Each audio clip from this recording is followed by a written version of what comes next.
Hola, ¿qué tal? Muy buenos días a todas y todos. Les damos la más cordial bienvenida a esta actividad. El día de hoy estamos dando continuidad a la primera jornada de trabajo social Unilevi 2022, que es un esfuerzo llevado a cabo por la Academia de la Licenciatura en Trabajo Social, que está integrada por una parte por la maestra Elizabeth Carvajal, quien amablemente ya se encuentra con nosotros, la maestra María Rodríguez también, docentes del área, por supuesto también el doctor José Guzmán Aguilar, quien es parte de la Academia de Trabajo Social y accedió a compartir con nosotros un poco de su vasto conocimiento sobre el tema de la migración México-Estados Unidos. Ya en los datos curriculares que nos dará la maestra Maya, pues veremos pues toda la trayectoria y el compromiso que tiene el doctor Guzmán con esta población migrante, particularmente en Estados Unidos. Entonces creo que va a ser muy interesante esta plática. Les recuerdo que en caso de que temblara, como ayer, que tembló en la tarde, bueno, si nos agarra el temblor, pues la puerta de emergencia está abierta, nada más, a ver si que en orden, vamos a salir. Y donde está la cámara para atrás, pues la salida será por la puerta principal. Les recuerdo también, el edificio está construido para resistir temblores muy fuertes, entonces no va a pasar nada, pero si llegara a temblar, pues vamos a hacer el desalojo de manera ordenada. Y bueno, pues vamos a dar inicio. Saludo a las personas que nos están viendo a través de la página de Facebook de la universidad. Hemos estado transmitiendo los eventos de esta jornada y creo que ha tenido muy buena aceptación por parte de las personas que no se pueden desplazar a la universidad, pero pues que están atentos de lo que se va publicando en la institución. A nombre del maestro Sergio Vidal Melgarejo, rector de la institución, pues les doy la más cordial bienvenida y voy a ceder la palabra a la maestra Maya y pido un aplauso para el doctor Guzmán por su conferencia de hoy. Hoy tengo el gusto de que nos acompañe un compañero muy querido, en varias áreas trabajamos juntos. Realmente es una persona muy admirable, un currículum impresionante. El doctor Guzmán es licenciado en Antropología Social por la UAP, tiene su maestría y doctorado en Sociología por el Instituto de Ciencias Sociales y Humanidades Alfonso Vélez Pliego de la UAP. Cuenta con una estancia en College of Staten Island, además de que tiene experiencia en estudios acerca de migración. Doctor, lo admiro, gracias por venir a darnos esta maravillosa plática que tiene mucho que ver con nosotros, ya que casi todos o todos tenemos un familiar que ha migrado para mejores condiciones de vida. Veamos y pongamos muchísima atención. Muchísimas gracias, maestro. Todos. Muchas gracias.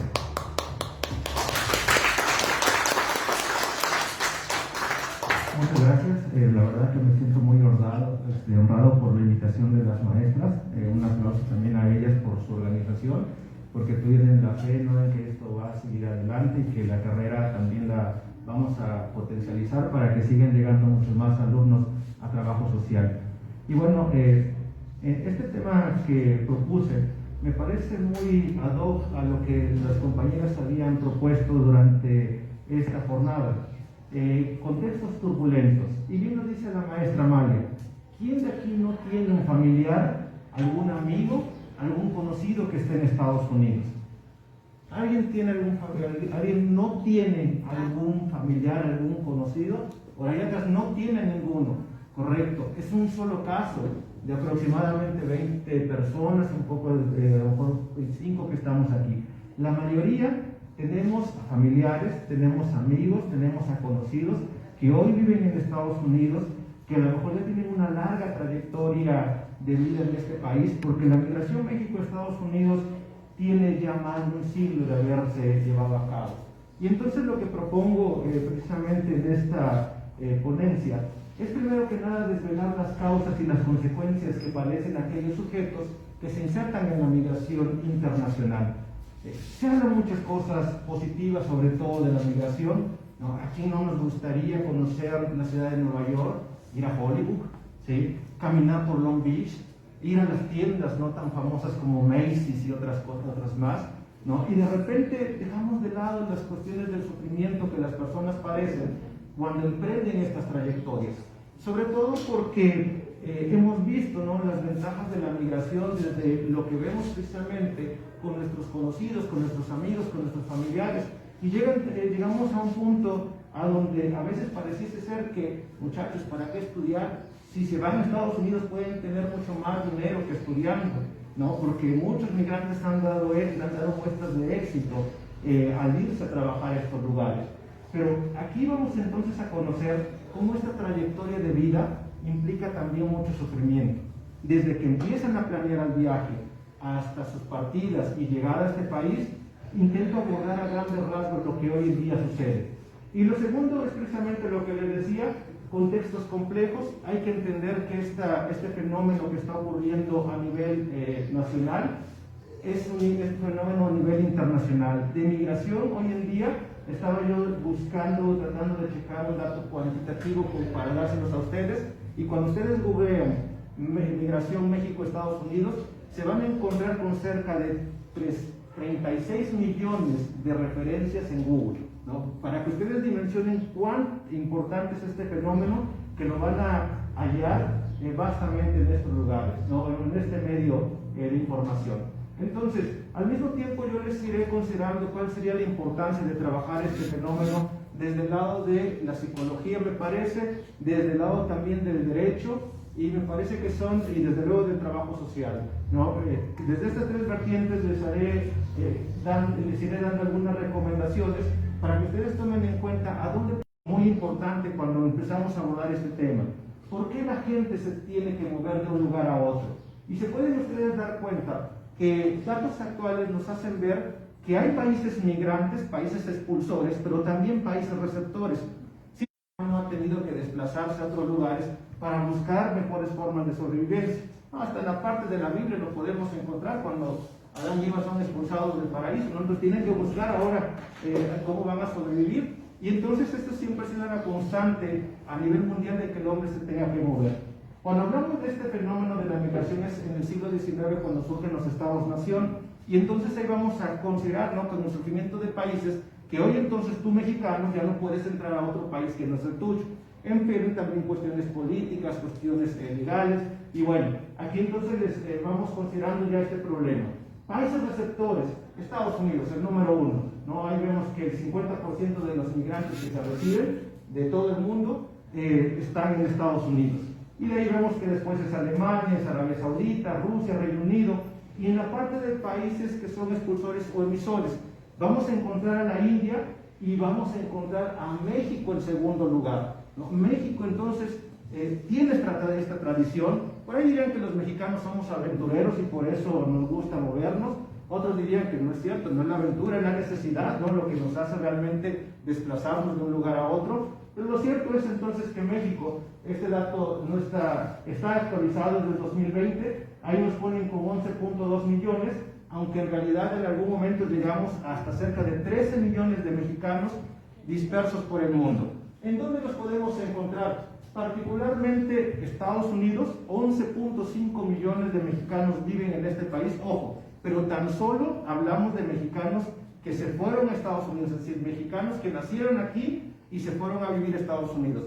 Cuando ustedes se encuentran el dato, ¿sí?, de los mexicanos que hoy en día radican con sus familias o hijos de mexicanos, entonces llegamos a una población de aproximadamente 30 millones.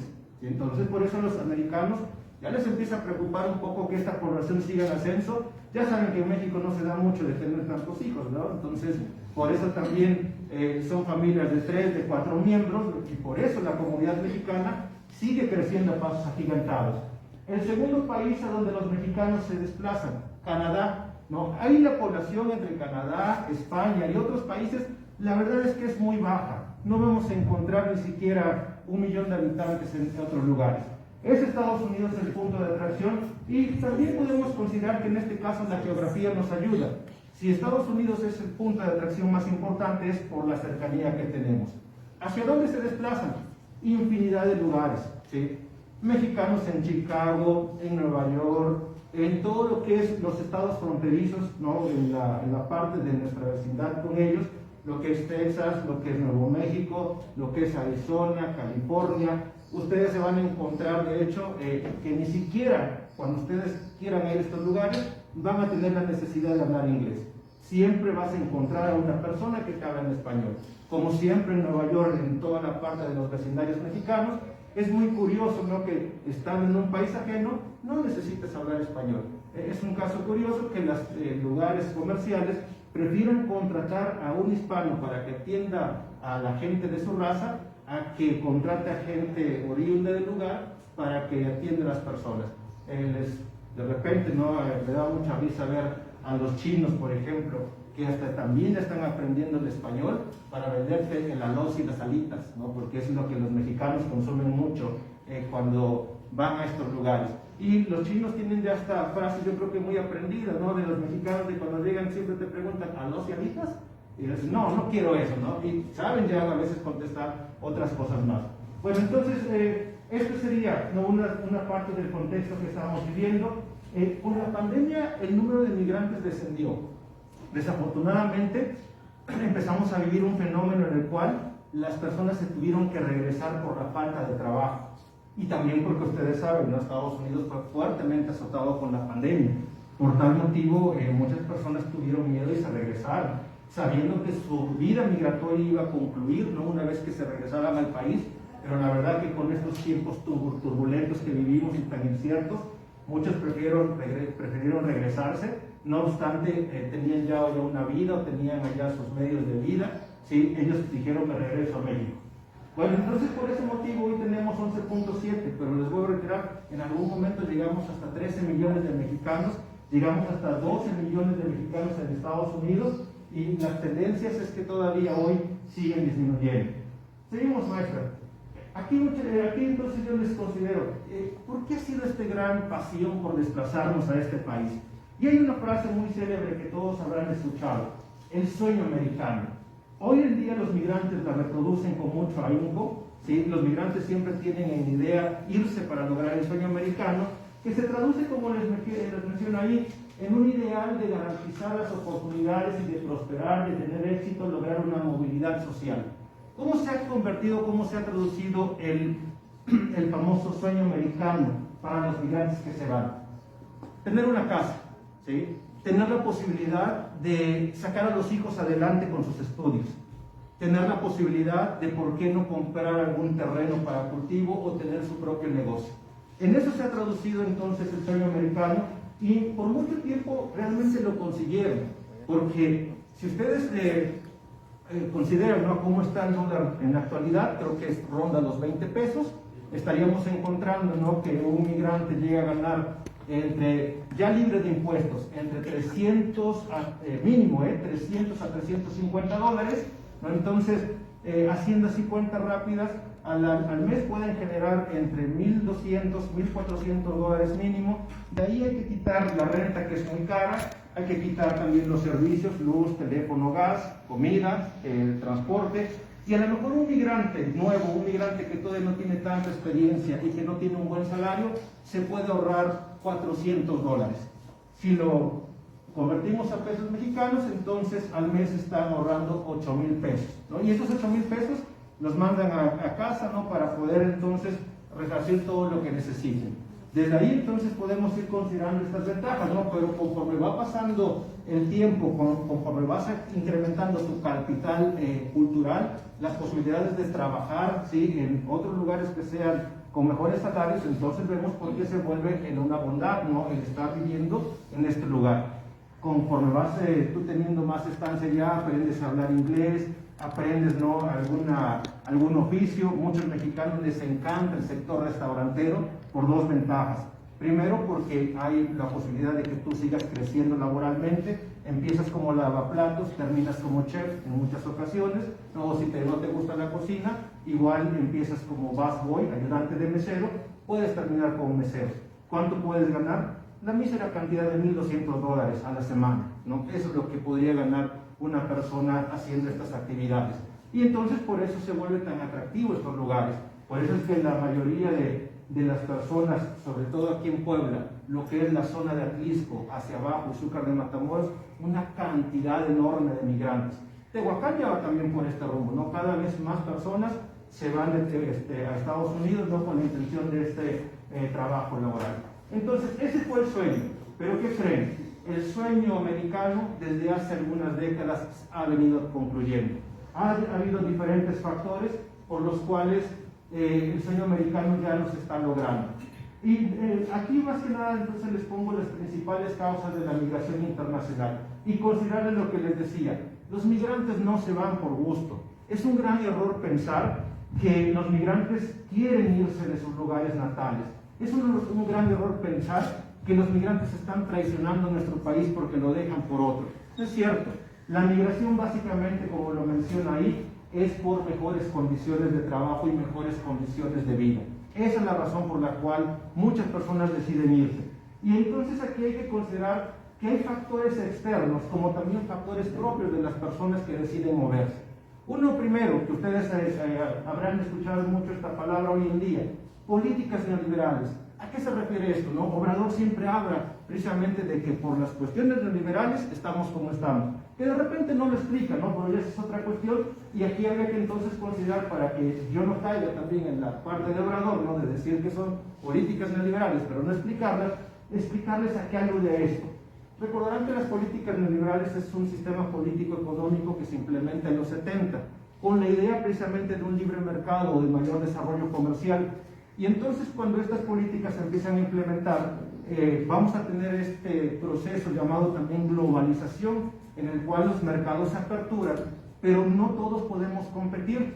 Por lo que entonces, por ejemplo, muchachos, cuando hablamos de la organización, cuando hablamos de la parte de los empleos mal pagados o de la pérdida de empleo, estamos encontrando ahí como varias industrias empiezan a tener estos problemas, no están satisfaciendo las necesidades económicas de sus trabajadores y entonces se tienen que desplazar. Varios lugares también van a cerrar, ¿no? Porque no van a poder competir con esas grandes corporaciones que tienen un capital enorme, ¿no? Y que pueden establecerse por diferentes lados del mundo, y entonces también vamos a tener ahí esos problemas. Por otro lado, vamos a encontrar estas crisis económicas, ¿no? Y esas crisis también propiciadas por cuestiones climáticas. La mayoría de las personas que se empezaron a mover de México hacia Estados Unidos eran de origen campesino. Y vamos entonces a ver ahí cómo el campo empezó a dejar de producir. Ya no se convertía en una propuesta viable o en un trabajo viable ser campesino. Lo que muchas de las narraciones que yo obtuve a lo largo de 20 años, ¿no? Hace aproximadamente 20 años estaba trabajando en mi tesis de licenciatura y fue una de las preguntas que me prometí contestar: ¿por qué se van las personas? Y entonces yo empecé a indagar, ¿no? con los sujetos, con los migrantes, y la mayoría me daban algunas versiones de por qué se habían ido. Por ejemplo, no recuerdo el caso de un señor que se llamaba Miguel y me decía: 2 temporales fallidos, no, porque no fue un buen temporal de lluvias. 2 años en los cuales yo no obtuve cosecha, no obtuve maíz, no obtuve cacahuate, y yo estaba súper endeudado. ¿Qué tuve que hacer? Irme a Estados Unidos, ¿no? Otros señores, por ejemplo, pioneros también en la parte de Atlisco con esto de la migración, me decían: somos 5 hermanos, ¿sí? Mi papá tiene 2 hectáreas de terreno. Esto solamente alcanzaba para 1 o 2 integrantes de familia. ¿Y nosotros 3 qué hacíamos? Si los más grandes, los mayores, eran los que ocupaban los terrenos para poder cultivar. Nosotros 3 teníamos que buscar, y fue entonces Estados Unidos el lugar más viable. Y entonces, de ahí también lo que vamos a encontrar una vez que se dan estas políticas neoliberales y estas crisis económicas, vamos a encontrar que se desarrolla, dice Pierre Bourdieu, un gran sociólogo, un capital en este caso le han denominado los migrantólogos un capital migratorio. ¿Y qué es este capital migratorio? Conforme se va dando la migración, las primeras personas que se iban no tenían un lugar certero donde llegar, ni sabían cómo llegar. La mayoría de las personas que se fueron en la década de los 70, a inicios de los 80, decían que se iban a la aventura, porque no sabían ni por dónde ni cómo, ¿no? Ni a dónde. Entonces, conforme se va desarrollando la migración, llegaron las primeras personas a diferentes estados, y de ahí ya saben, ¿no? La parte de la amistad, la parte de la familiaridad, esta parte en la cual todos empezaron a entablar la idea de ¿por qué no me voy? Si allá está mi hermano, allá está mi tío, allá está mi papá. Y empezaron a consolidar esta parte del viaje de forma mucho más densa. Empezaron a encontrar la posibilidad de que ya sabían ubicar ahora sí formas concretas de cruce. Ya sabían ubicar los coyotes y los polleros que realmente les garantizaran el cruce, ¿sí? Ya había quienes podían prestar ese dinero que tenían que pagar para el cruce. Y entonces también aquí vamos a encontrar esta posibilidad de que cada vez más y más, en la década de los 70 a los 80, va despegando con mayor número la migración, ¿no? Vamos a llegar de hecho a la década de los 90 y un gran migrantólogo llamado Lee Binford dijo: la migración en México se aceleró porque de los 90 al 2000 se fueron mayor número de personas y se fueron incorporando de a poco. Piense que este es un caso muy marcado en la historia de la migración. Se van en primer lugar los hombres y sobre todo los cabezas de familia, ¿no? Los padres de familia que tienen la necesidad de buscar este sustento. Pero después de que los padres de familia se van, empiezan a consolidar estas redes y se empiezan a ir de a poco las mujeres también. Ya por la década de los 80, mediados sobre todo, las mujeres empiezan a incorporar también a este fenómeno migratorio. Las mamás no, la esposa es la primera que se incorpora. Y después también los hijos. Y hemos llegado entonces al día de hoy de hablar de un desarrollo de capital migratorio en el cual realmente hoy sí sucede que algunos jóvenes no tendrían la necesidad de irse, pero considerando que papá, que mamá, que el hermano mayor está viviendo en Estados Unidos, entonces yo ¿por qué no me voy a ir? Hay un fenómeno que es interesante en la región de Atlisco, de Izúcar de Matamoros, ¿no? Yo no tengo necesidad de irme, porque gracias precisamente a los dólares que enviaba mi papá, ¿no? Mi mamá, pude llegar a estudiar en la universidad y tengo una carrera, pero quiero 1 o 2 años mínimo para ir a conocer el lugar donde toda mi familia, donde todos mis amigos, donde toda la gente de mi comunidad ha estado.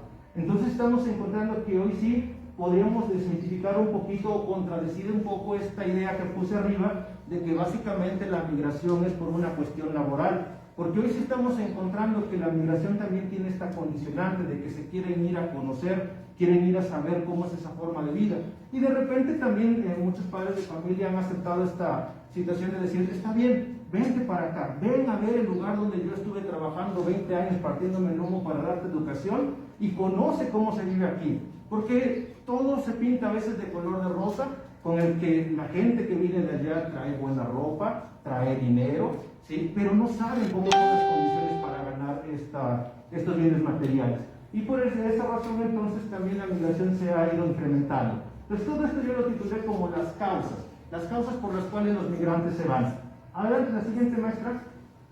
Hay otros factores que hoy lamentablemente están surgiendo también como causas de la migración internacional.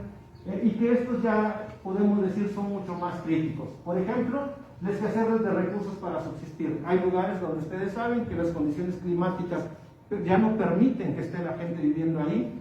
Lugares, por ejemplo, del norte del país, de Centroamérica, ¿no? Que de repente ya no encuentran agua para poder sobrevivir, han tenido que desplazarse. Los conflictos armados también, muchas personas, por ejemplo, de Tamaulipas, de Sonora, ¿no? Lugares donde el narco estaba muy presente, dijeron: no más México. Prefirieron no moverse unos cuantos metros más hacia adelante, ¿no? Es decir, pasar la frontera y cruzar Estados Unidos para poder sobrevivir. Desastres naturales. Aquí en México, por ejemplo, no hemos encontrado esto. México sí ha sido receptor de migrantes ante desastres naturales. Si ustedes recuerdan los terremotos que sucedieron hace algunos años en Haití, México recibió algunos migrantes haitianos, ¿sí? Y aquí en Puebla, de hecho, tenemos algunos. También tenemos esta inestabilidad política que por suerte México la ha mantenido, pero en parte de Centroamérica ha sido una de las razones principales por las cuales la gente se haya tenido que desplazar. Y también la crisis de derechos humanos, ¿no? Y aquí, por ejemplo, yo les prometí, les dije que iba a ir hablando, ¿no? De cómo pueden ingresar las diferentes licenciaturas que tenemos para abordar este tema. Creo que aquí los abogados tienen mucho que hacer, ¿no? La parte de los derechos humanos para los migrantes es constantemente violada, ¿sí? Hay hoy en día trabajando ya un buen número de organizaciones. Tenemos hasta personas que se han convertido muy famosas a nivel nacional, por ejemplo el padre Solalinde, ¿no? En Chiapas, que a lo mejor algunos de ustedes han escuchado hablar de él, un clérigo que se preocupó por los migrantes centroamericanos. y que hasta el día de hoy no sigue trabajando en pro de ellos. Cada que hay un problema, Solalinde va a aparecer en televisión nacional, ¿no?, para hacer algunos llamados, algunas peticiones a atender esos problemas. Bueno, entonces, podemos seguir, maestra. Aquí les considero, ¿no?, ya las causas, ¿no?, algunos inconvenientes una vez que las personas han decidido moverse. ¿Qué es lo primero que nosotros debemos de considerar? El gasto, ¿no? Hoy en día les puse un aproximado de cuánto costaría desplazarse a Estados Unidos de forma ilegal, ¿no?, sin documentos legales. Y les puse un aproximado de entre 5 a 10 mil dólares. Eso es lo que se gastaría una persona para irse a este país de manera ilegal. 5 mil ya están garantizados. Es lo que se lleva el coyote y el pollero que los va a cruzar, ¿sí? Y después los otros 5 mil que yo puse es por las condicionantes de que el cruce no es tan rápido como uno pudiese pensar. No es que te vas hoy y a lo mejor el fin de semana ya estás en el destino que tú habías planeado. Es muy complicado hoy en día cruzar la frontera por todo el despliegue tecnológico militar que Estados Unidos tiene. Y entonces por eso mismo, desde 1994, que los estados como por ejemplo Texas, Arizona, empezaron a implementar estas políticas duras contra los migrantes ilegales, se dispararon los precios para poder cruzar. Empezaron con estas ideas de construir el muro, después fueron con la idea de la Border Patrol, de la patrulla fronteriza. Después fueron contratando tecnología, por ejemplo, drones, que podían entonces volar las áreas y localizar a migrantes. Contrataron también o pusieron tecnología de rayos infrarrojos, lo mismo, ¿no?, para poder considerar y ver a la gente que cruzaba. Y entonces todas estas medidas en las cuales Estados Unidos dijo, ya no quiero más migrantes, me están llenando aquí de migrantes y yo no puedo darle trabajo a todos, tengo que detener esta migración, porque también ya saben ustedes la parte de la fobia americana de decir que después les vamos a robar su territorio, que les estamos quitando los empleos, ¿no?, y tantas otras cosas más, llevó a diferentes políticos como por ejemplo Bill Clinton, Barack Obama, a ser represores de migrantes, ¿no?, a poder bloquear sus ingresos. Y por todo ese motivo, entonces, hoy en día cruzar la frontera necesita mucho dinero, ¿no? Las personas que se van tienen que tener entonces un aproximado de entre 50 mil, ¿no?, a cerca de 200 mil pesos para poder irse al otro lado. ¿De dónde sale esto? Hay muchas personas que, como les decía, ¿no?, por las redes sociales que tienen, ¿no?, y cuando digo redes sociales no me refiero a las que conocemos de telefonía, sino me refiero a las conexiones que hacen entre familiares, amigos y conocidos. Es la forma más habitual, ¿no?, de decir, préstame los 10 mil dólares, me voy, pero ya sabes que te los voy a pagar, no somos familiares y no te voy a quedar a deber esto. Hay hoy en día entonces una situación que antes no se vivía. Las personas que se están yendo en los últimos 5 años no tienen la posibilidad de regresar en 1 año, 2 años. Mínimo se tienen que quedar 3 a 5 años para en 1 año tal vez pagar la deuda que adquirieron para poder migrar y en los siguientes 2 años ya empezar a construir o a desarrollar su sueño americano, ¿no? Las cantidades son muy altas y, como les reitero, esto será a partir de las ventajas que puedas tener de cruzar rápido o no. Hay personas que se gastan hasta cerca de los 5 mil dólares y no pueden cruzar, ¿no? Ya saben que una vez que cruzan, a veces la Border Patrol los captura de inmediato, los deporta de nueva cuenta, y así están, ¿no?, en un juego de entra y sale, de puerta giratoria, dicen ahí algunos migrantólogos, de que entras pero te vuelven a expulsar de forma inmediata. Y llegan algunos hasta desertar entonces de la idea de ya no querer experimentar este sueño americano o de cruzar la frontera, se regresan todavía más endeudados, ¿no?, de lo que de por sí ya estaban. Muchas personas han tenido a veces que vender terrenos, que vender o empeñar vender la casa, ¿no? O, como les digo, lo más usual es pedir este dinero prestado para poder emigrar. Es una de las entonces partes críticas de este cruce. Y después tenemos ahí las diferentes formas de cruce que han existido por mucho tiempo. La primera, el famoso cruce por el campo, que es cruzar por lugares que son inhóspitos, por lugares donde no hay tanta vigilancia. Esta es la forma, diríamos, más barata para que ustedes lo puedan hacer, ¿no? Más barata, les digo, arriba de 5 mil dólares. Cuando encontramos estas formas de cruce, también nosotros podemos considerar que es la forma más peligrosa. ¿Cuántos y tantos migrantes no han desaparecido en el desierto de Arizona en los últimos años por estas formas de cruce? Muchísimos, ¿sí? ¿Cuántos migrantes desafortunadamente han padecido, ¿no?, mordidas de serpiente y de otros animales, han sufrido, ¿no?, las inclemencias del tiempo y han quedado en su intento de cruce demasiados. Estamos viendo sobre todo que hoy en día, por esta parte, ¿no?, de la implementación tecnológica y militar de Estados Unidos, no es nada sencillo cruzar la frontera. Tienes que ir con la plena conciencia de que mínimo una semana vas a tardar en poder a lo mejor experimentar, ¿no?, este cruce.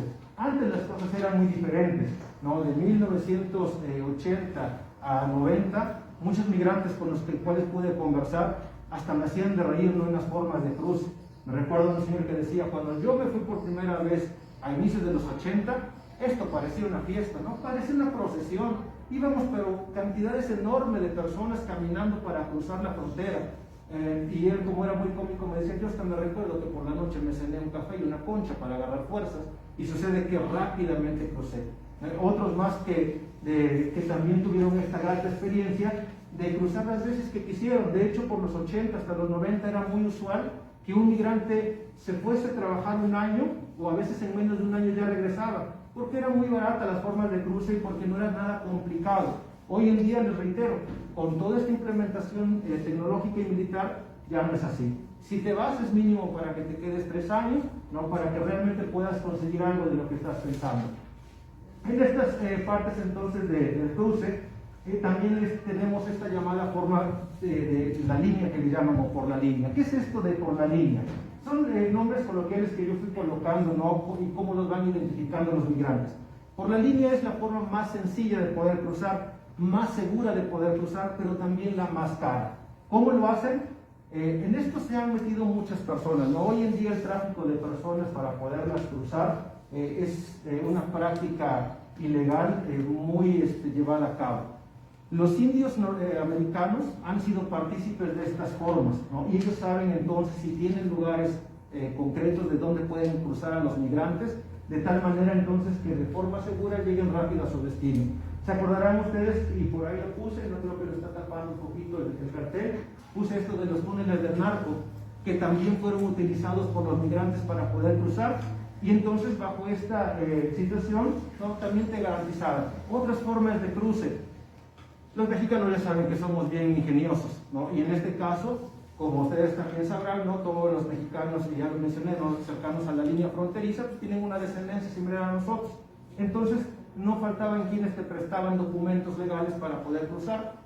Quitados de la pena, ¿no?, vía aérea o vía también terrestre, te cruzaban sin ningún problema. Esas eran las formas de cruce por la línea que te garantizaban un cruce rápido.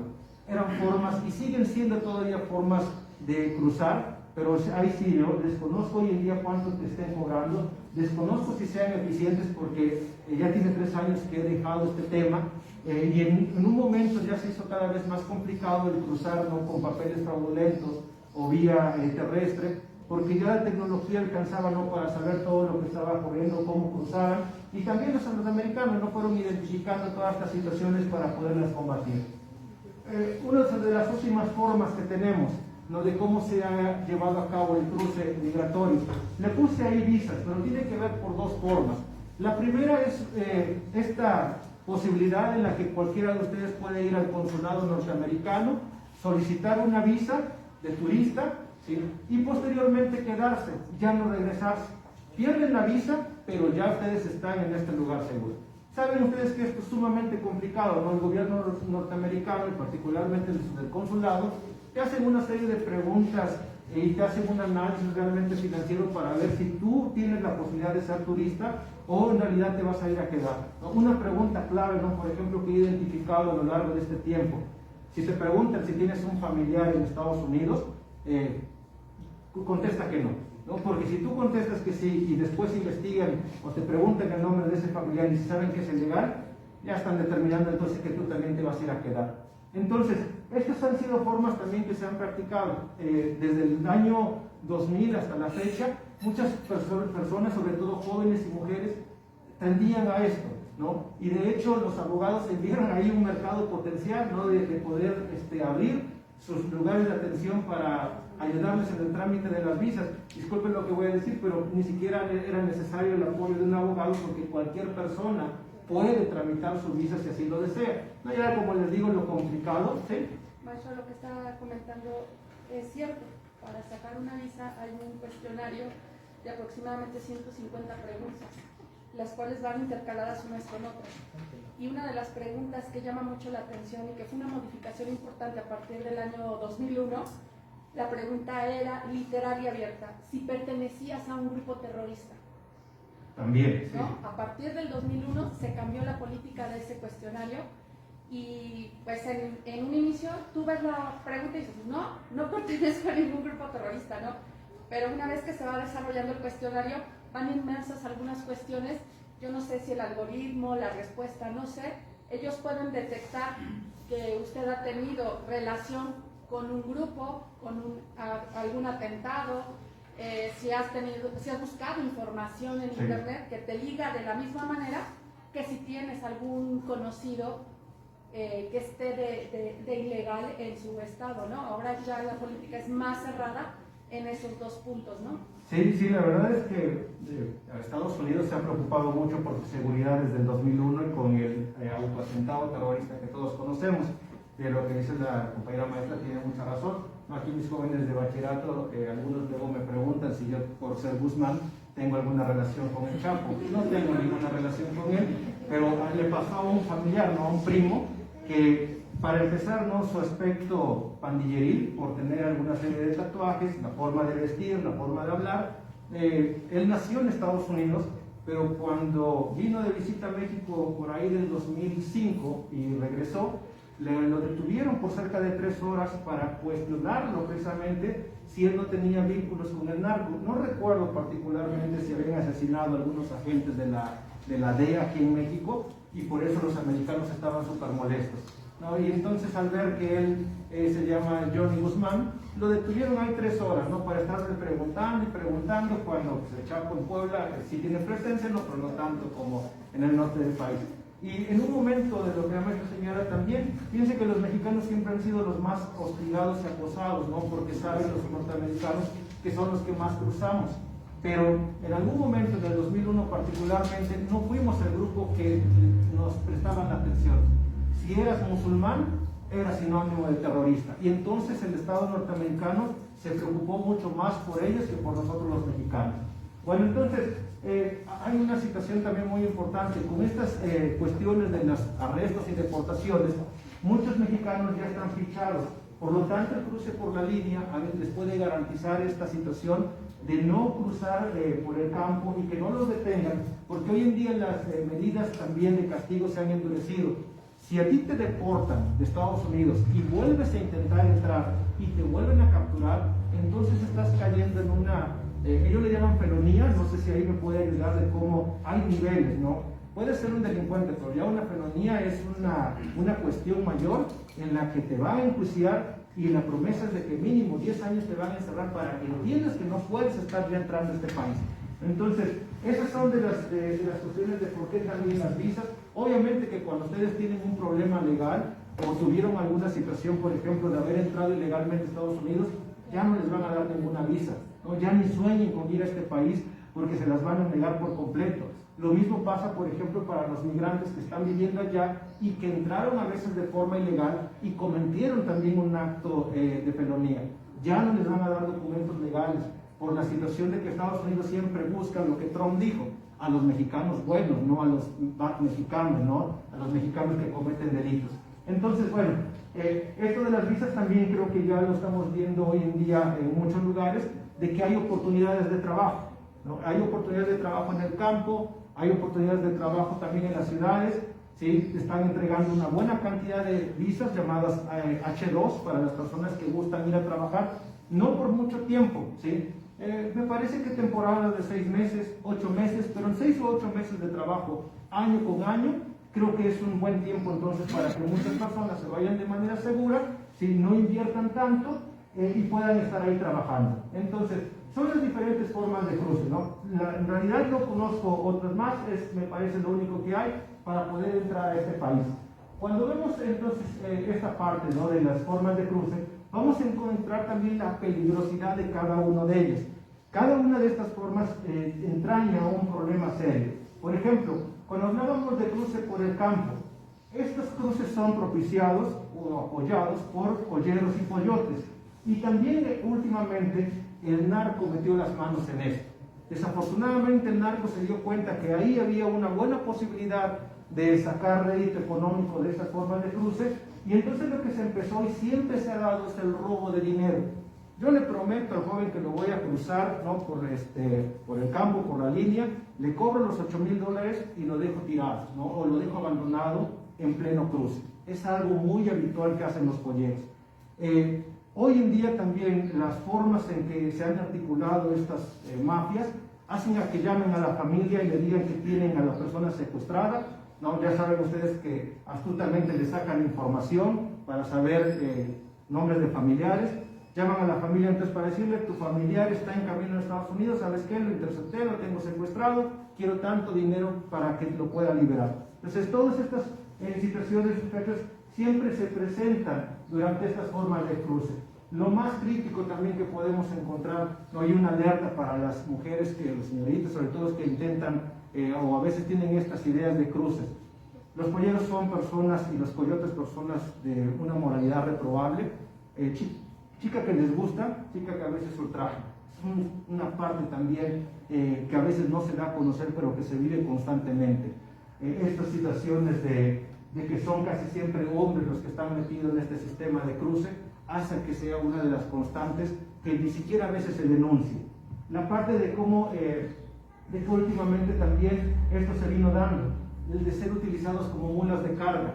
Ya saben ustedes que México es un país que distribuye una buena cantidad de drogas hacia Estados Unidos, y entonces vieron también, el narco vio la posibilidad de, a partir de los migrantes, de introducirla.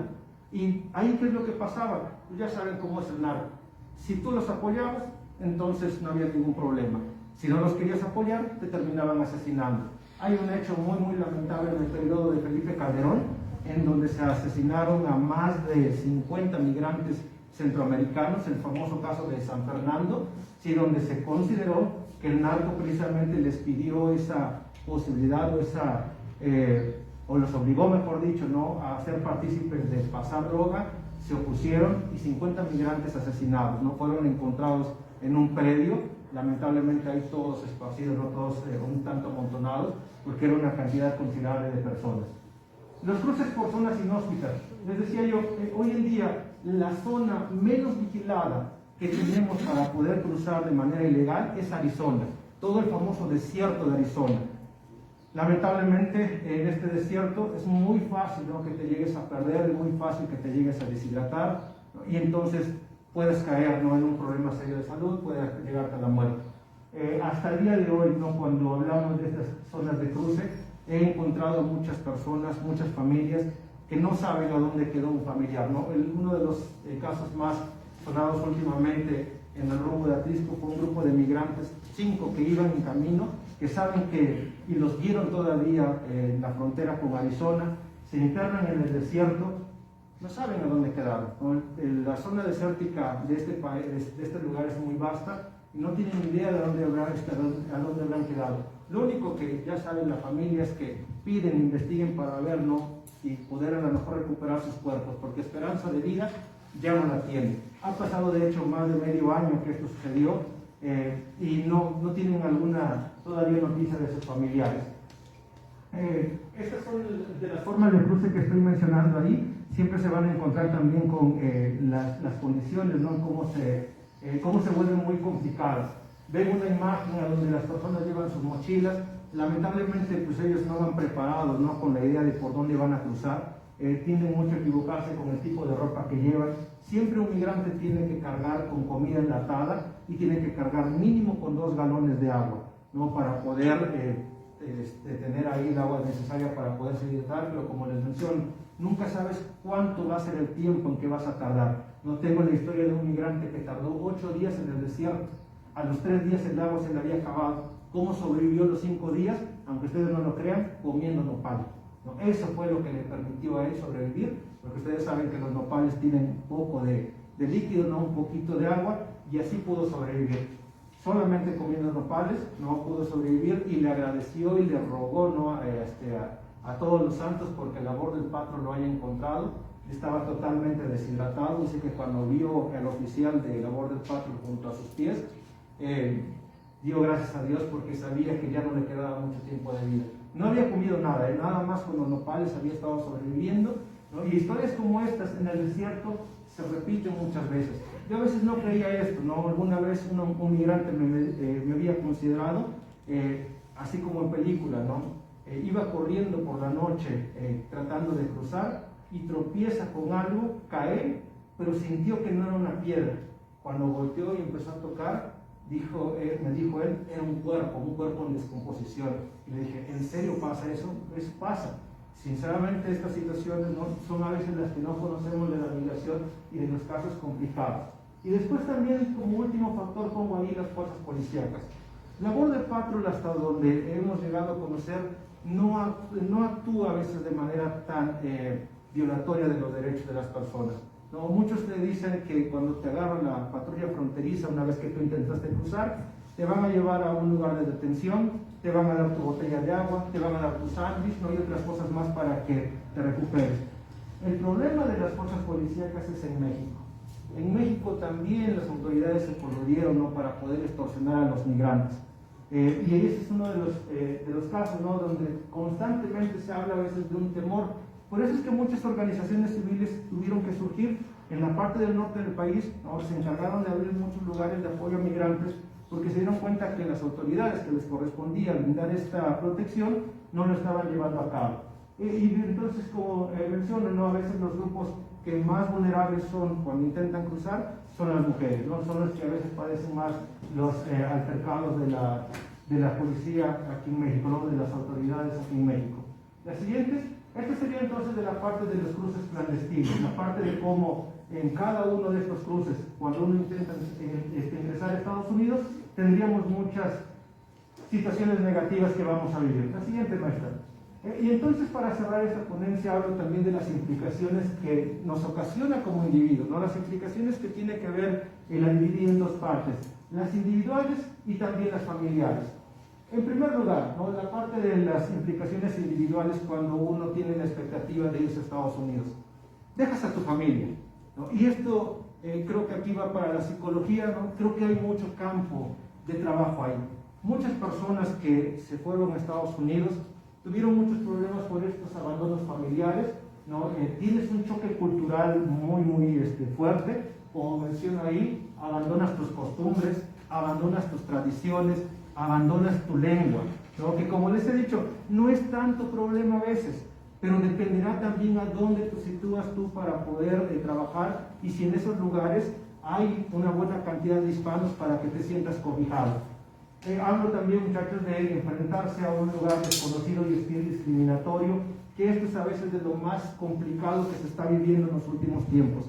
Desde Bill Clinton, como les decía, una palabra se volvió viral en Estados Unidos, ilegal. Ya no eran indocumentados, eran ilegales. Y cuando te decían esta palabra, era sinónimo de delincuente. Y entonces la mayoría de las personas, ¿no? Sobre todo de rasgos fenotípicos mexicanos, cuando alguien dialogaba contigo, cuando un americano te veía, te decía, tú eres ilegal, ¿no? Aunque no lo fueses.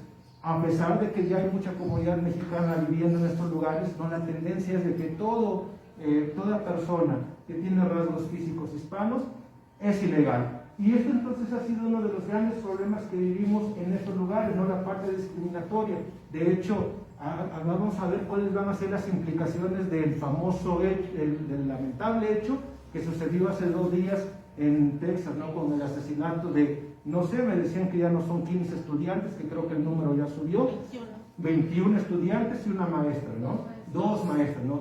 Vamos a ver las implicaciones porque, por mala suerte, ¿no? El joven que cometió este acto es de descendencia mexicana.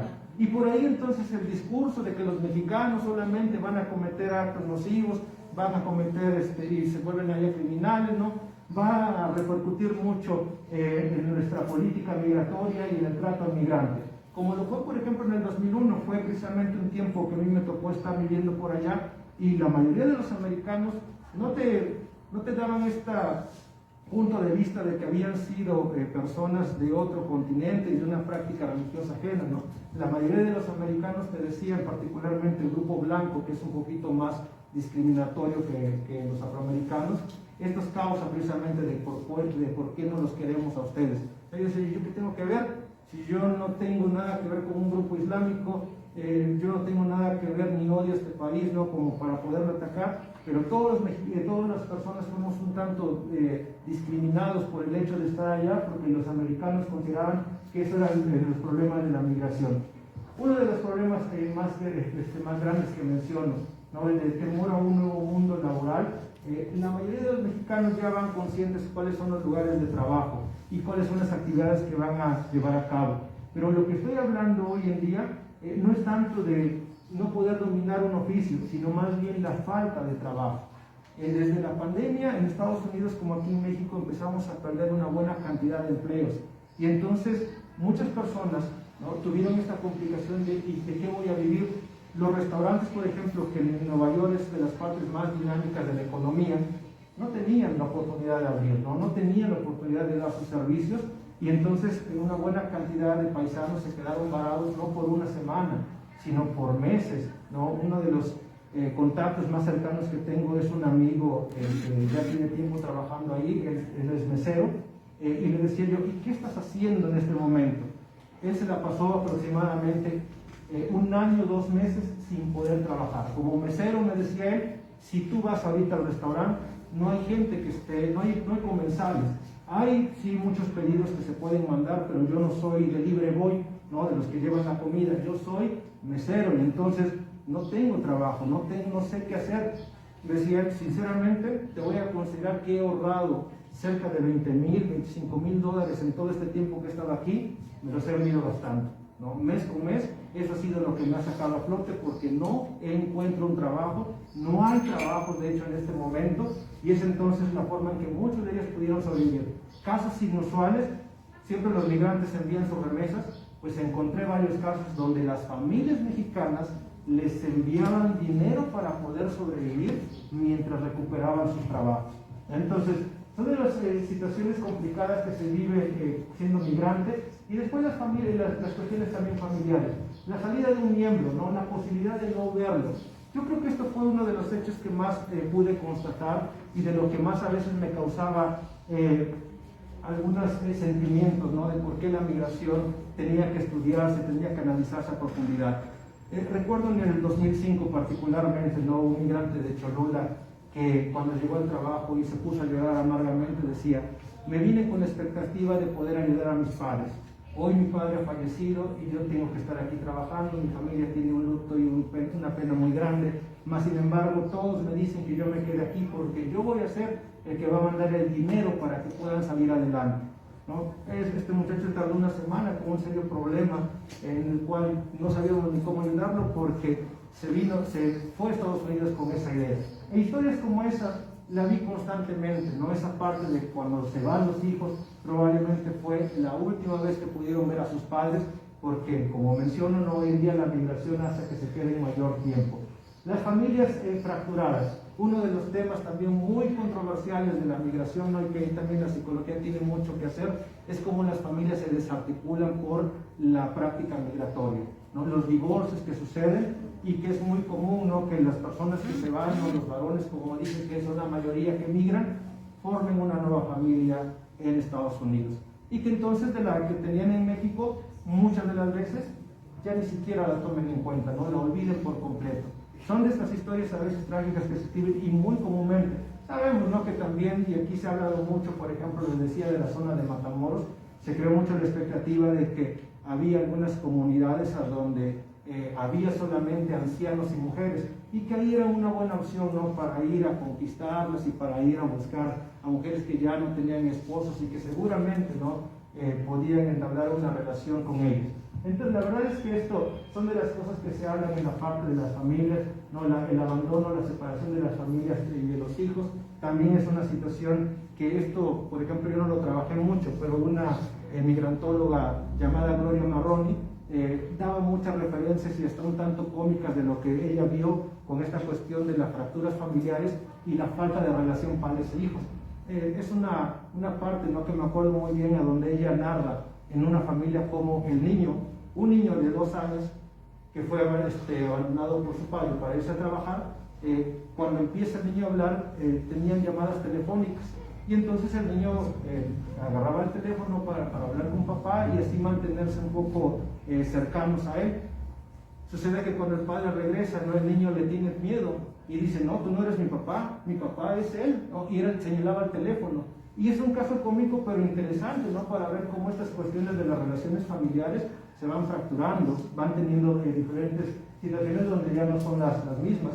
Un caso donde yo les decía a mis alumnos de bachillerato, tal vez una de las entrevistas que más me causó un sentimiento encontrado, el haber entrevistado al papá de mi mejor amiga desde primaria, desde secundaria, desde bachillerato, y que el papá al momento de la entrevista, no, al momento final de la entrevista, cuando yo le digo: entonces para usted el haber estado en Estados Unidos ha sido algo grato, y me dice: sí, porque he sacado adelante a mis hijos. Hoy en día mis 4 hijos tienen carrera universitaria, pero también por otro lado se pone a llorar y me dice: pero por otro lado he abandonado a mi familia.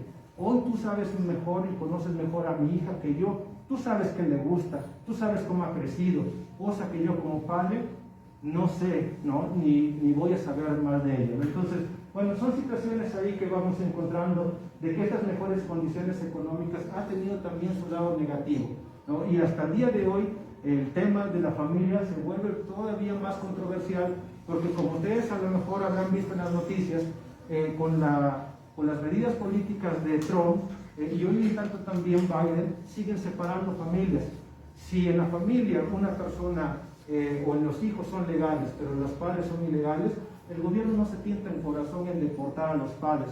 ¿Y con quiénes van a quedar los niños? Los niños quedan a cargo de instituciones sociales, ¿no? Los trabajadores sociales son precisamente los encargados de buscarles las familias donde los van a atender, y son de los problemas que cada vez se están viviendo más. Anteriormente, los gobiernos por lo menos se preocupaban en esta parte de decir: si yo te deporto, ¿qué voy a hacer con tus hijos? ¿No? Pero en las últimas administraciones esto no ha sucedido. Fracturan a las familias, dividen a las familias, no importando que los niños se queden ahí. Lo que han hecho muchas familias mexicanas, por ejemplo, es que teniendo estas relaciones sociales, dejárselas a hermanos, dejárselas a tíos, a primos, mientras ellos ven la manera nuevamente de ingresar a Estados Unidos, que es cuestión sumamente complicada, ¿no? Por ejemplo, visas humanitarias, Estados Unidos sí las da, pero es muy complicado que te las puedan dar, y bajo la situación de deportación no te la van a dar nunca. Para los mexicanos en muchos casos hubo la posibilidad de entrar de manera legal cuando tú tenías algún problema con el narcotráfico, cuando tú eras perseguido político, ahí sí te daban dando la posibilidad de una visa humanitaria. De otra manera no te daban esta posibilidad. Y pues bueno, hablar entonces, ¿no?, de lo que ahí ponido también en las imágenes, de hoy en día grupos que buscan estas reformas en las cuales puedan obtener documentos legales, es de lo que año con año siempre se encuentra en Estados Unidos. Cada presidente que ha entrado nos genera la expectativa de que probablemente cerca de 5.5 millones de mexicanos que viven hoy en día ilegalmente se les pueda entregar documentos legales. Pero no es así. En realidad ha pasado diferentes presidentes, ¿no?, desde Barack Obama, que muchos teníamos la expectativa que iba a ayudar porque como afroamericano, ¿sí?, y con familia en África, pensábamos que él iba a entender la situación migratoria, y fue el más represor, ¿no?, el que más expulsó migrantes de Estados Unidos. Después vino este señor Trump, y nada más fue su discurso, pero en realidad él sí se mantuvo un poquito más estático con las deportaciones. Y hoy en día Biden, al parecer, no le interesa mucho el tema migratorio, ¿no? Lo ha dejado ahí en stand-by, no ha propuesto ninguna política. Al parecer la tendencia va a ser en que estos migrantes tienen que seguir ilegales, porque también hay que entender una situación que me faltó explicar en la parte de la economía, en la parte del capitalismo y del neoliberalismo. Cuando hay migrantes ilegales, hay una posibilidad de explotar mucho más la fuerza de trabajo. Si yo tengo la posibilidad de contratar a un migrante legal, a un ilegal, al legal, ¿sí?, le tengo que pagar el salario mínimo que el Estado me determina. Pero un migrante ilegal, como sé que no tiene documentos, yo mismo le puedo decir: si el salario mínimo está en 8 o 9 dólares la hora, te pago 6, no tienes documentos legales.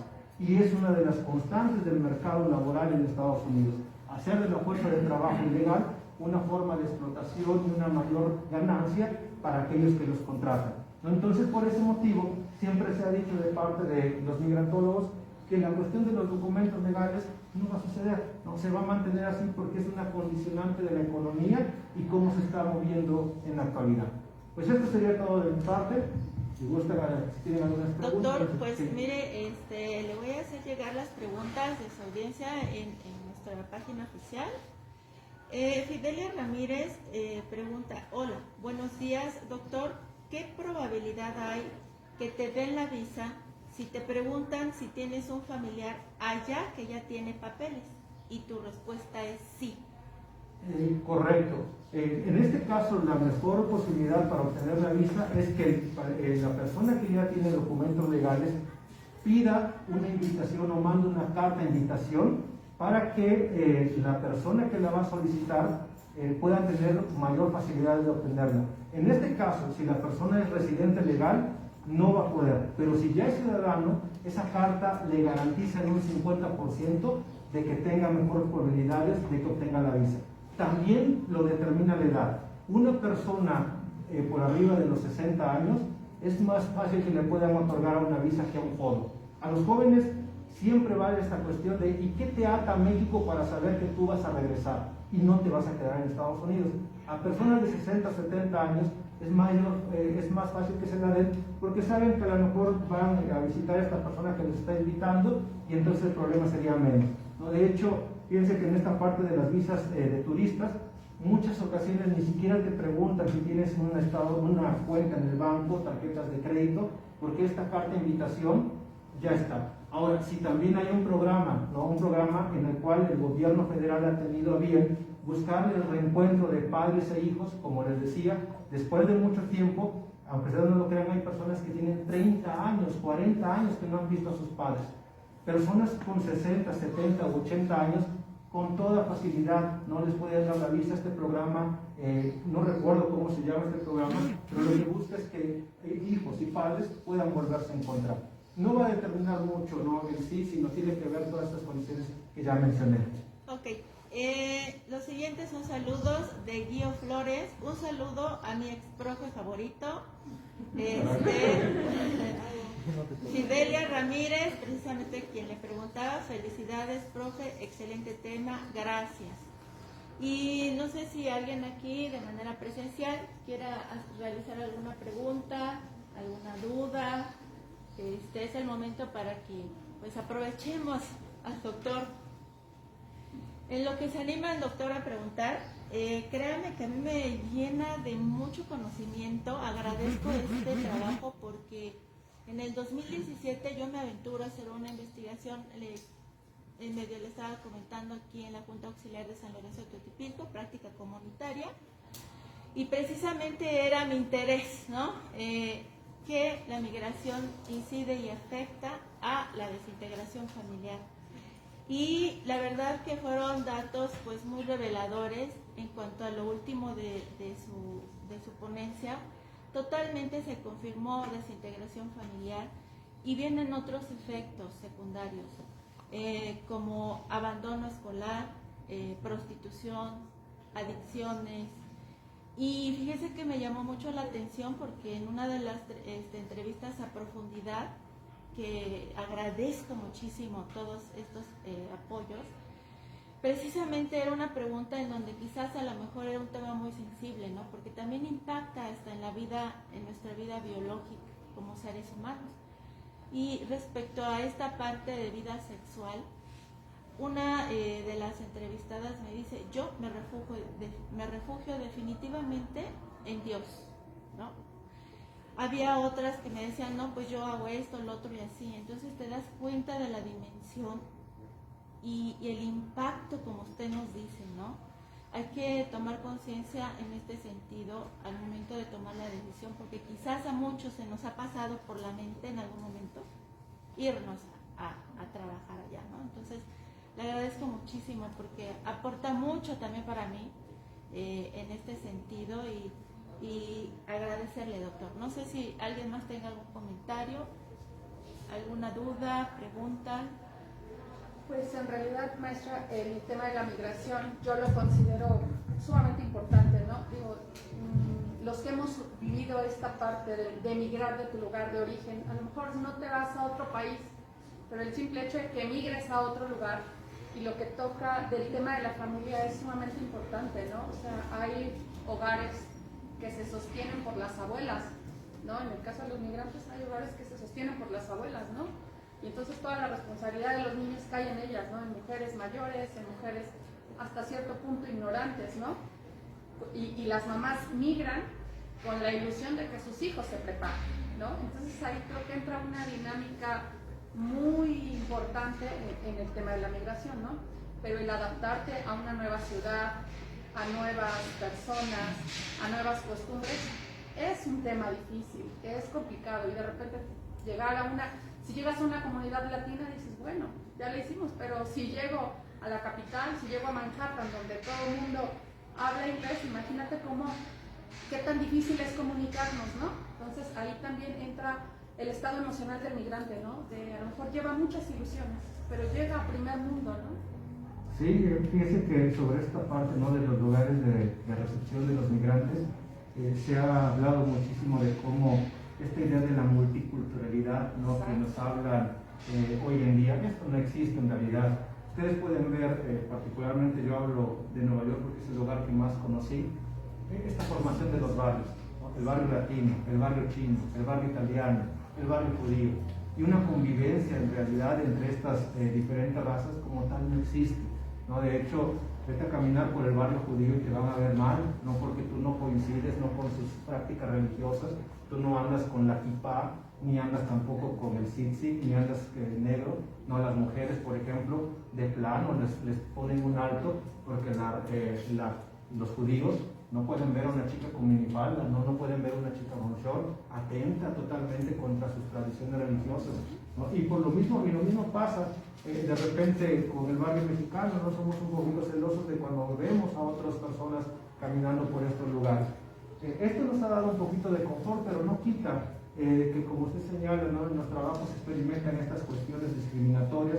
La misma política, como le decía, en muchos estados los presidentes, los gobernadores hacen alusiones totalmente erróneas de lo que es la comunidad migrante.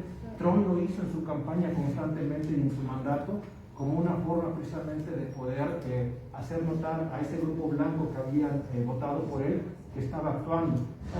Trump tenía mucho de supremacista blanco, ¿no? Tenía mucho de Ku Klux Klan, entonces pues tenía que de alguna forma hacer ver a sus votantes que seguía con esa política, pero le bajó demasiado, ¿no?, porque se tenía que meter a atender otras situaciones, pero fue lo lamentable, ¿no?, que vimos en este cuatrienio pasado, ¿no?, que la parte de los ataques discriminatorios siempre pasa, y que es muy común, ¿no? Es muy común que también pasen en la ciudad, ¿no?, y que los migrantes, precisamente por la ilegalidad, no denuncien en absoluto. Hay un temor, pero de verdad, muchachos, que un temor serio de los migrantes por el hecho de ser ilegal, a veces no denuncian, ¿no? Tenía muchas cosas que hablar y entre las que dije ya las había pensado y otras que dejé ahí, ¿no? Pero en esta parte, por ejemplo, del robo de salario de parte de empleadores, ¿por qué no denuncian los migrantes? No, porque soy ilegal. No, ¿cómo voy a pedir que me paguen más si no tengo papeles? No, yo no me quiero meter en problemas, yo sí estoy bien, así me quedo, mejor me consigo otro trabajo y ya dejo esto, ya es una experiencia que tuve y sigo adelante, ¿no? La mayoría de los migrantes considera que por el hecho de estar allá no son acreedores de derechos humanos, ¿no? Incluso ahí entra en juego sus derechos de seguridad social en el trabajo, ¿no? Claro. No tienen garantía de que tengan un accidente. Digo, los van a atender porque no hay de otra, pero ellos no creen que tengan derecho a esa seguridad, ¿no? Sí, de hecho la política migratoria mexicana a veces intenta hacerlo. Ya sabes que en esta parte cada administración tiene una idea y no le da continuidad a otra. Casas Puebla fueron las que se establecieron hace mucho tiempo para poder ayudar a los migrantes ante cualquier situación. Por cierto, ahí los abogados, los internacionalistas, no tenían mucha calidad para hacer este tipo de actividades, pero de repente Casas Puebla también se convirtió en lugares de corrupción, se convirtió en favores políticos de que de mi compadre, ¿no?, entonces lo voy a mandar ahí para que esté en Casa Puebla. Y hoy en día con López Obrador ya no le han dado tanta continuidad. No, hoy en día el consulado mexicano es lo que más tenemos ahí para podernos amparar ante cualquier situación, pero Casas Pueblas ya no siguen funcionando como antes. De hecho, hoy en día los migrantes exitosos como el famoso rey de la semita, el rey de la tortilla, el rey del jitomate, es el que le da la posibilidad, ¿no?, con los apoyos económicos, de que estos lugares sigan. Pero se han convertido mucho más en lugares de organizaciones culturales, ¿no? Por ejemplo, apenas que pasó el 5 de mayo, y que les decía yo a mis alumnos, aunque no lo crean, el 5 de mayo es fiesta nacional, ¿no? Los americanos tienen el error, tienen el pensamiento erróneo de que piensan que el 5 de mayo es la independencia de México, ¿no? Y se hace una celebración enorme, ¿no? De hecho, si no me equivoco, Biden salió precisamente a felicitar a la comunidad mexicana cuando no es nuestra independencia, ¿no? Es la cuestión de que como hay muchos poblanos, ¿no? Por eso es que se hizo, pero nada más, ¿no? Y los poblanos, doctor, tienen que ser la gente de Zacapuastla, ¿no? Sí, de hecho, ¿no? Porque fueron los que intervinieron, ¿no? Ya saben, ¿no? Después esta parte de que les preguntamos qué se celebra el 5 de mayo, y dicen, ¿quién sabe? No sé, pero yo sé que se celebra algo, ¿no? La Feria de Puebla, la mejor van a contestar, ¿no? Bueno, entonces, no sé si alguien más tenga Son alguna todas las pregunta. preguntas, doctor, desde la página. No Correcto. sé si alguien más quiere aportar algo.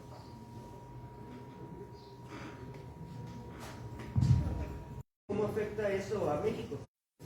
México expulsa hacia Estados Unidos, pero México también es receptor de todos los migrantes centroamericanos. De ahí, más que nada, nos han criticado por una cuestión moral. ¿Tú cómo puedes pedir bienestar para tus migrantes cuando tú no se los das a otros migrantes que están cruzando por este lugar? ¿No? El caso, por ejemplo, de los migrantes de San Fernando que te decía, ¿no? Los países centroamericanos, Honduras, Guatemala, El Salvador, se molestaron muchísimo y le dijeron al gobierno mexicano, tienes que investigar y tienes que darme una solución de por qué sucedió esto, ¿no? Y en esta parte, toda esta situación de las políticas internacionales han hecho que México no quede bien parado, no tan solo con ellos. En la parte de la frontera norte se vive un fenómeno en el cual ustedes van a ver a personas de diferentes partes del mundo llegando a estos lugares para poder ingresar. Ahí ven desde europeos, ven desde africanos, ven asiáticos también, que saben, ¿no?, que entonces la frontera de Canadá es súper vigilada, es complicadísima entrar por Canadá. Entonces lo que muchos migrantes ilegales de diferentes partes del mundo hacen es venirse a la frontera con México porque saben que es mucho más fácil para poder cruzar por este lado. No les han dado esa seguridad y la verdad que políticamente hemos quedado muy mal, ¿no? Los diferentes gobiernos y las caravanas migratorias que han cruzado, creo que por aquí, por Tehuacán cruzó una, nos damos cuenta, ¿no?, de que las garantías que el gobierno les ofrece son mínimas, ¿no? Ya después toda la polémica también, ahí nos damos cuenta que así como los americanos son, ahorita se me fue la palabra, hay una parte de fobia, a ver, psicólogos, hay una fobia al extranjero, ¿cómo se les llama cuando hay una fobia al extranjero? Xenofobia, ¿sí? Cuando hablamos, ¿no?, de una xenofobia de los americanos blancos a los mexicanos, nosotros también somos xenófobos, ¿no? Cuando pasan los migrantes centroamericanos por aquí, no los vemos con buenos ojos. Ellos narran cómo en su trayecto desde Chiapas, a veces cuando pasan por Oaxaca, Veracruz, no hay otros estados, a veces los apedrean, ¿no?, cuando van en la bestia, ¿no?, este tren que los traslada o que los lleva, ¿no?, hasta la parte del norte. Solalinde, por eso decía yo, que es el único que más se ha preocupado.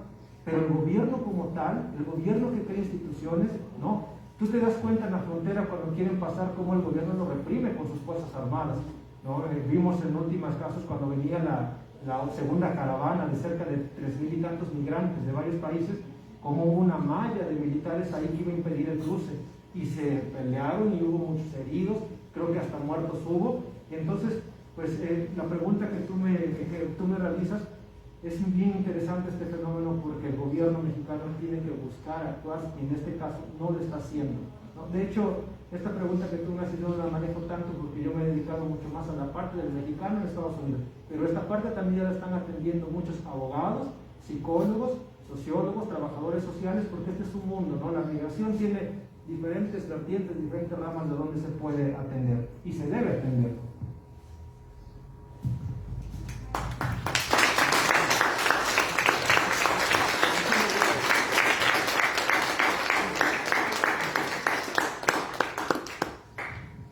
Bueno, pues vamos a concluir este evento, esta conferencia, entregando un reconocimiento al doctor por esta exposición tan tan clara de lo que son las causas, consecuencias, que era el objetivo de esta plática, tratar de comprender un poco más por qué la gente migra y cuáles son las consecuencias de este tipo de desplazamientos de personas en todo el mundo y particularmente en México hacia Estados Unidos.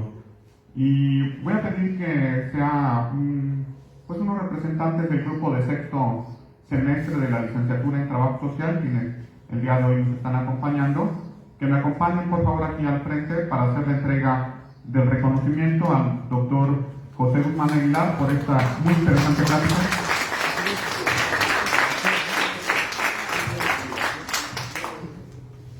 Si gustas dar lectura, por favor, pero vénganse más, por favor, para que salgan todos en la foto. A ver, Marco. Diego.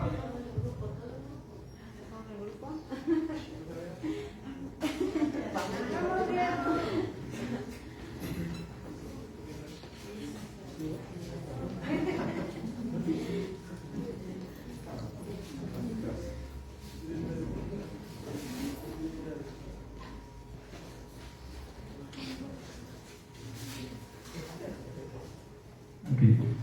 Primero que nada, gracias por la invitación a los directivos, maestro. Muchas gracias, compañeros. Qué bueno que nos acompañaron. Estamos presentes en esta primera jornada de trabajo social.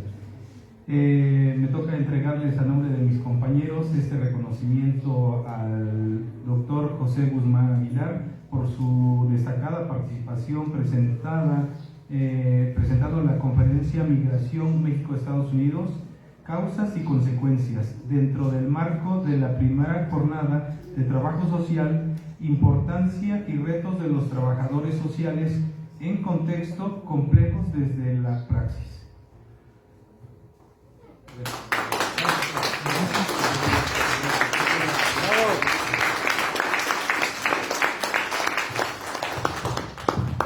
Bien, muchas gracias. Y nuestra siguiente actividad es, maestra, si nos puedes invitar, por favor. Sí, claro, ya es totalmente en línea, a través de la página. Vamos a tener a una trabajadora social que está laborando en el reclusorio de Tehuacán. Vamos a tocar temas precisamente desde el enfoque de trabajo social y la parte delictiva. Los invitamos, es a partir de las 8 de la noche, estaremos enviando el link, también la maestra Amalia. Es en la página de la universidad a las 8 en punto. Esperamos contar con su presencia. Muchas gracias.